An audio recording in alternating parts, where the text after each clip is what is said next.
Pretty good block by Joe Mads in the center. West Virginia with more rushing yards, 141, than their passing yards at 122. That 80-yard run by Austin certainly helped those numbers. Play fake. Smith going towards the end zone. Caught! Stedman Bailey tipped it to himself over Brandon Jones. Touchdown, West Virginia. A 19-yard touchdown catch, and the 7th of the year for Stedman Bailey. That's all Stedman Bailey making a play on the football, because this ball is thrown extremely late by Geno Smith. Obvious to him, he was just throwing it up for grabs, and he's going to let his guy make a play. And you see the tip and then the catch.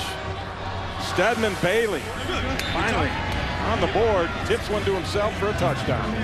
Bailey, who's had 5 consecutive games of 100-plus receiving yards, that was his first catch of this game.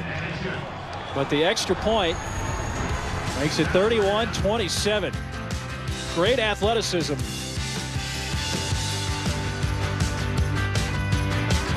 Touchdown for Bailey. Makes it a 4-point game.